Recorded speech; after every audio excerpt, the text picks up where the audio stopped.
Guys, so welcome back to part 4 of making a light. We worked on how to melt the light so that we can get the shape that we need. Let's see if you can see it.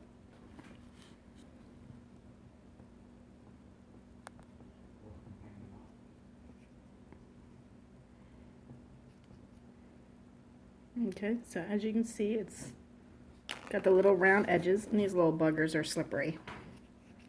So we worked on how to put the hole in the top of the light. Now we have went from, if you remember the little gumball toy container, to this. The hole is in the top, the edges are rounded, we melted those, and now we're going to stick it on there. Now how I got the color was, and it's not the best color and there are other ways to do it, but this was the first go at it, so that's what I did. Okay. You take a Sharpie and you draw your lines completely around your light, whichever way you want them to go, however, whatever pattern you want. I am actually going to, I don't like the way these lines turned out, so I'm actually going to end up taking them off with some nail polish remover, and or you can use alcohol. Either one will remove the Sharpie, and then I'm going to redraw these. But just for the tutorial, I'm going to leave them on there and show you how to do it. Okay, so once you have your lines on your thing, you want to take your Sharpie. You don't really want to go side to side. You want to kind of go up and down since that's the way that it's going. And you just want to do little lines. Straight up and down. And then you'll get your color in there.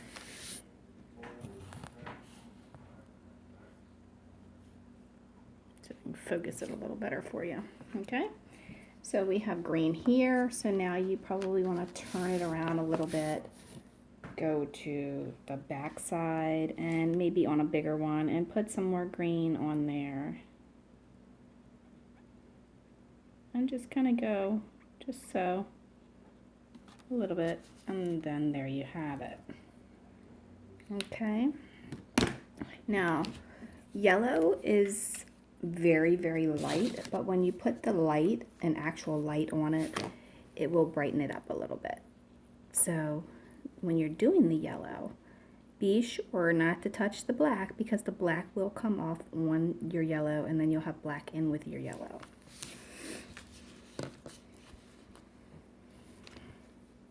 So again, we're just going to rotate it a little bit.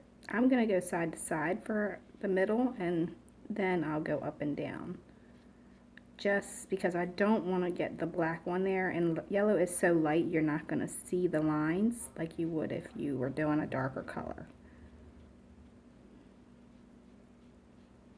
Okay.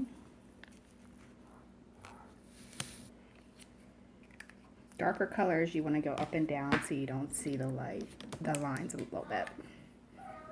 Okay. So then we're going to do another color. And you can pick the colors that you like and just kind of paint the colors on, or draw the colors on rather. If you want to get real fancy with it, you can actually go get that glass paint and paint them, but you know, I mean, Sharpies were here and this is what I had, so that's what we're using.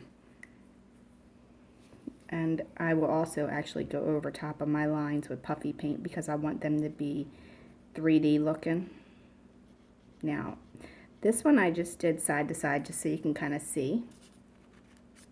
Do you see how you can see the lines going that way? You really want to have them going up and down because that's the way your light fixture is going to go. And when the light is underneath of it, if you're planning on making it a working light, which I am, then you won't see them as much when the light is lit because it'll just look like it's contoured. Now, once that dries, you can retrace your lines with your Sharpie to go over any areas that you may have missed.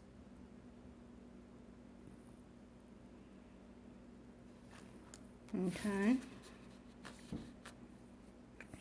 Now, as far as like the edging goes,